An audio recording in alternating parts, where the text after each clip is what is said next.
à tous, voici la correction des exercices 3 et 4 sur le chapitre de la proportionnalité. On passe donc sur des situations concrètes, donc avec pour commencer l'exercice numéro 3, un jeu vidéo avec un écran sur lequel s'affiche donc un nombre de carreaux colorés et un nombre de points. Donc ici les deux grandeurs proportionnelles sont donc le score, donc le nombre de points, et également le nombre de carreaux colorés. Le premier écran nous permet d'avoir la proportion, c'est-à-dire que 210 points correspond à 6 carreaux colorés. Ensuite, donc je cherche à connaître le score de Manoé, le score d'Eve et le nombre de carreaux colorés sur l'écran de Nelson. Donc il est évident que l'utilisation d'un tableau de proportionnalité ici va forcément vous aider à résoudre ces différentes questions. Donc, comme vous pouvez le voir, j'ai construit un tableau où j'ai mis mes deux grandeurs proportionnelles, donc le score et le nombre de carreaux colorés.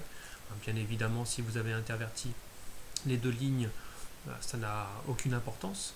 Donc j'y place ma proportion, donc 6 carreaux colorés qui correspondent donc à un score de 210. Ensuite j'ai placé donc le nombre de carreaux de Manoé, le nombre de carreaux d'Eve et le score donc de Nelson. Donc pour compléter ce tableau de différentes façons, je peux bien sûr passer d'une ligne à l'autre en me servant de ce qu'on appelle le coefficient de proportionnalité, ou alors je peux me déplacer de colonne à colonne, en appliquant bien sûr la proportionnalité, donc sachant que les deux grandeurs vont forcément évoluer dans les mêmes proportions. On pourrait également faire un retour à l'unité, c'est-à-dire se poser la question combien de points me rapporte un seul carreau coloré. Et à partir de là, on pourrait compléter le reste du tableau sans aucune difficulté.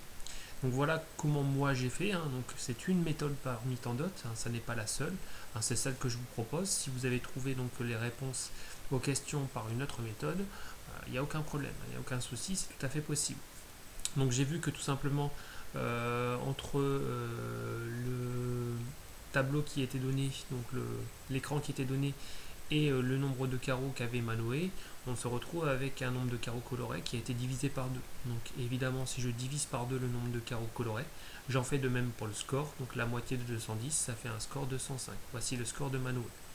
Ensuite, j'ai vu que pour passer donc de 3 carreaux à 15 carreaux, donc en fait entre Manoé et Eve, on peut remarquer que Eve a 5 fois plus de carreaux colorés que Manoé. Donc forcément, son score est 5 fois plus élevé. Donc 105 x 5, ça fait un total de 525. Ensuite, comment faire pour ce score de 280 ? Déjà, on peut remarquer que 280, il est supérieur à 210, mais il est inférieur à 525. Donc logiquement, forcément, le nombre de carreaux colorés pour un score de 280 va être compris entre 6 et entre 15. Ça, c'est quelque chose d'évident. Je me suis en fait servi ici du coefficient de proportionnalité. Donc comment je l'ai trouvé ? Eh bien tout simplement, j'ai divisé 210 par 6 et j'ai trouvé un résultat de 35, bien sûr en posant la division. Donc ce qui m'a permis de dire que le coefficient de proportionnalité c'est 35. Ça correspond à quoi ce 35 ? Eh bien ça correspond tout simplement au nombre de points qu'on associe à un seul carreau coloré.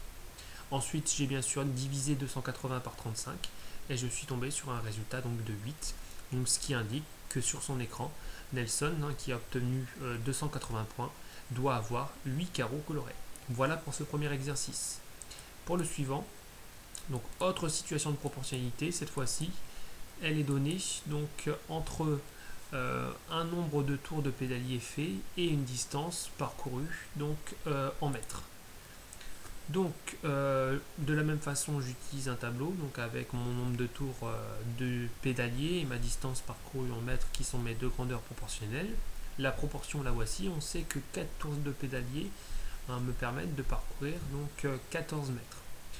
J'ai placé donc les différentes valeurs des questions dans le tableau, c'est-à-dire 2 tours de pédalier, 50, 52, 48. Puis ensuite pour la deuxième question, j'y ai placé la distance à parcourir de 434 mètres.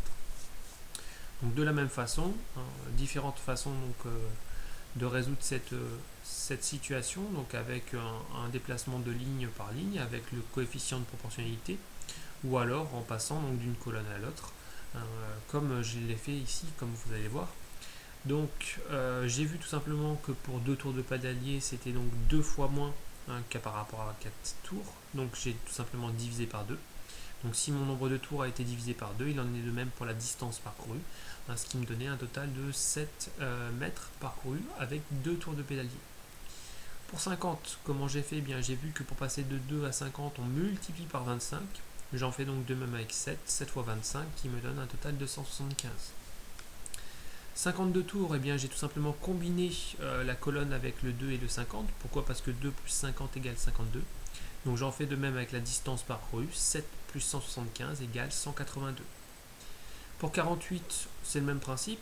48, je l'obtiens en faisant cette fois-ci 50 moins 2.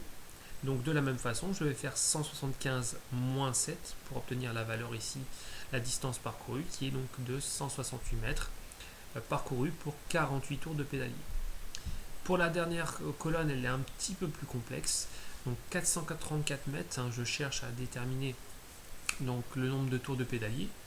Donc forcément, on voit que ce résultat est supérieur à tous ceux qu'on a sur la ligne des distances parcourues. Donc on imagine très bien que le nombre de tours de pédalier est supérieur à 48. Alors je me suis servi de nouveau du coefficient de proportionnalité. J'ai divisé 14 par 4 pour obtenir le coefficient de proportionnalité qui vaut 3,5. J'aurais pu également l'obtenir en faisant 7 divisé par 2. Ça fait toujours 3,5. À quoi correspond ce 3,5? Eh bien, c'est la distance parcourue en mètres si j'ai fait un tour de pédalier. Donc chaque tour de pédalier, on avance d'une distance de 3,5 mètres. Et bien donc pour obtenir la valeur ici, donc correspondant à 434 mètres parcourus, j'ai divisé 434 par 3,5. Je rappelle que si vous le faites à la calculatrice, bien sûr ça va très vite. Par contre, si vous voulez la poser, on ne sait pas diviser par 3,5, on ne divise jamais par un nombre décimal. Donc il fallait transformer le 3,5 en 35 et le 434 en 4340. Et à partir de là, la division est tout à fait faisable et on obtient un résultat de 124. Donc conclusion, 124 tours de pédalier sont nécessaires donc, pour parcourir 434 mètres. Voilà, j'espère avoir été clair dans la correction de ces deux exercices. A bientôt!